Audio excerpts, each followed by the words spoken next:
ছোটবেলার আমাদের রোজা তো একটি সাংস্কৃতিক পরিবেশে আমরা পালন করেছি।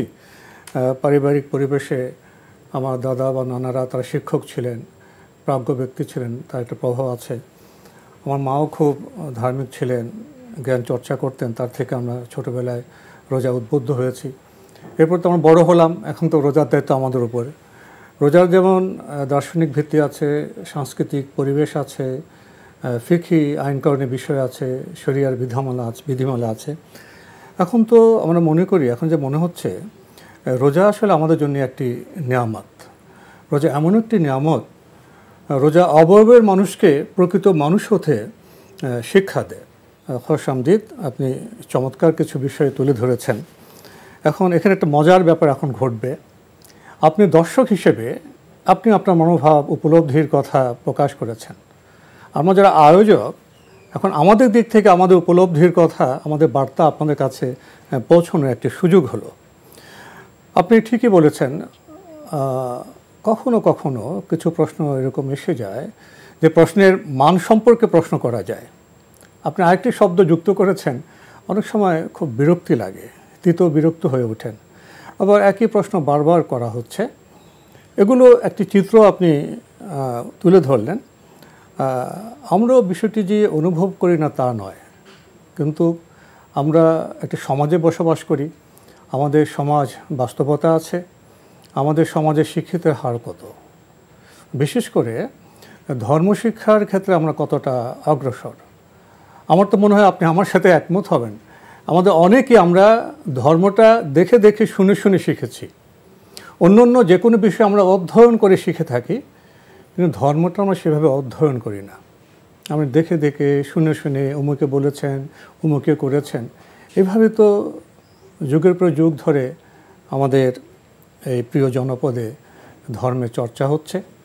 তো আল্লাহর রহমতে আমরা সুযোগ পেয়েছি ধর্মের আসল যে তাৎপর্য, ধর্মের তত্ত্ব, ধর্মের বিধান, শরিয়ার দিক, ফিকহি দিক, এগুলি এখন আপনার সামনে তুলে ধরার আমরা সুযোগ পেয়েছি টিভি কর্তৃপক্ষের সৌজন্যে। এবং আল্লাহর রহমতে আমরা কিছু শায়েখ বা কিছু বিদ্বান এবং বিদ্বজন পেয়েছি, আলেম পেয়েছি, তারা আপনাদের প্রশ্নের আলোকে জবাব দেওয়ার চেষ্টা করেন।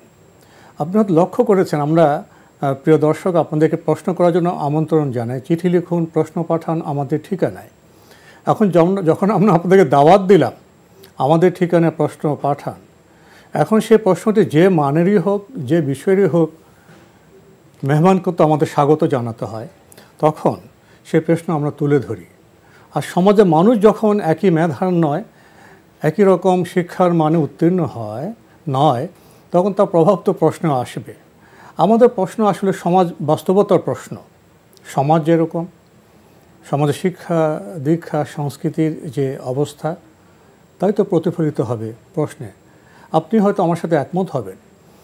একটি প্রশ্নের মাধ্যমে একজন ব্যক্তি স্পষ্ট হয়ে ওঠেন, তার লেখাপড়া কী, তার দৃষ্টিভঙ্গি কী, তার সংস্কৃতি কী।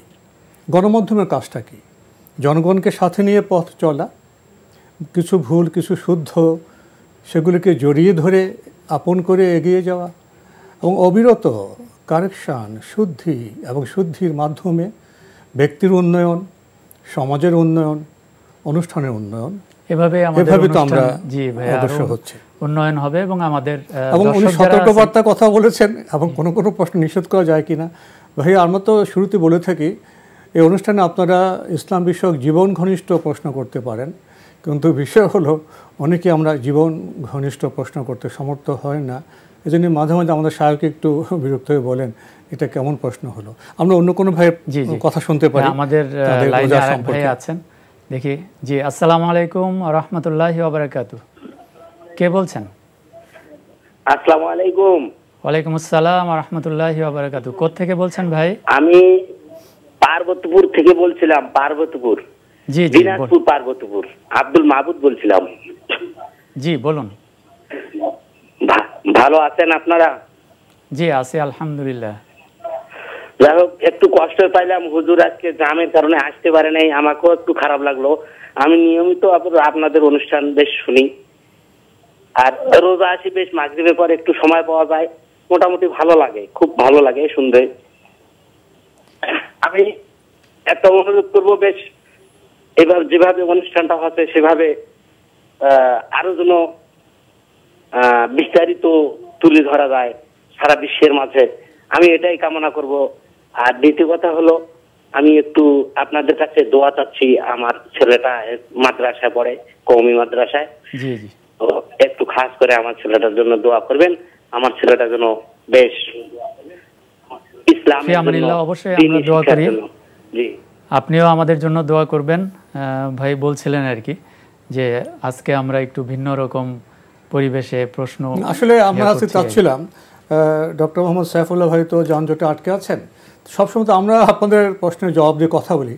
আমরা আজকে আপনাদের কাছ থেকে কিছু কথা বলার, কথা শোনার আমাদের আগ্রহ ছিল, এবং কিছু ভাই তো তাদের কথা বলেছেন, তাদের যে বিষয়গুলো আছে বিশ্লেষণ বা পর্যালোচনা, সে বিষয়ে কথা বলেছেন।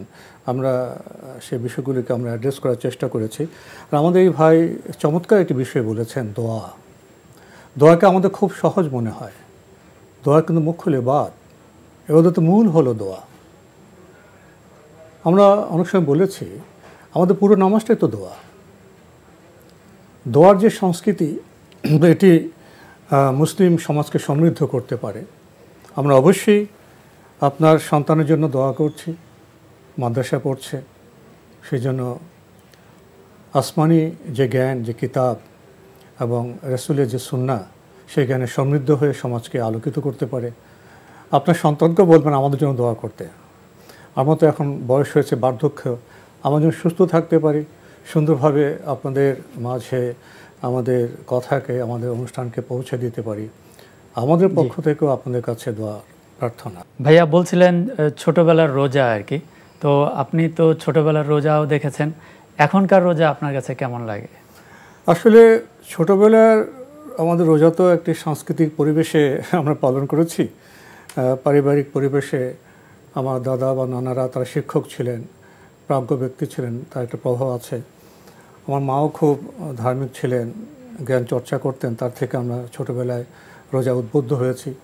এরপর তো আমরা বড় হলাম, এখন তো রোজার দায়িত্ব আমাদের উপরে।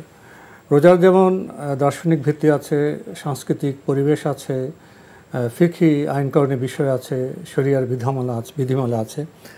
এখন তো আমরা মনে করি, এখন যে মনে হচ্ছে রোজা আসলে আমাদের জন্য একটি নিয়ামত। রোজা এমন একটি নিয়ামত, রোজা অবয়বের মানুষকে প্রকৃত মানুষ হতে শিক্ষা দেয়।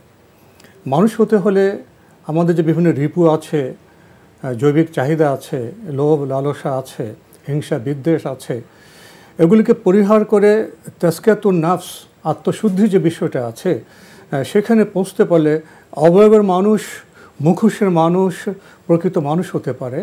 রোজা আমাদের সেই শিক্ষা দেয়। রোজা আমাদের যেমন পরিশুদ্ধ হতে শিক্ষা দেয়, তাকওয়া যে বিষয়টাকে, আমরা সবাই তো আলহামদুলিল্লাহ আমরা বেহেশতে যেতে চাই, কিন্তু দোজখে যাওয়ার পথ খুবই প্রশস্ত। রোজার তাকওয়া এমন একটি বিষয় যেটা বান্দাকে দোজখে যাওয়া থেকে একটি দেয়াল বা একটা বাধা সৃষ্টি করে। তাকওয়া হলো জীবনযাপনের প্রতিটি ক্ষেত্রে বিচিত্র সম্পর্ক সূত্রে বান্দা হিসেবে জীবনযাপন করা।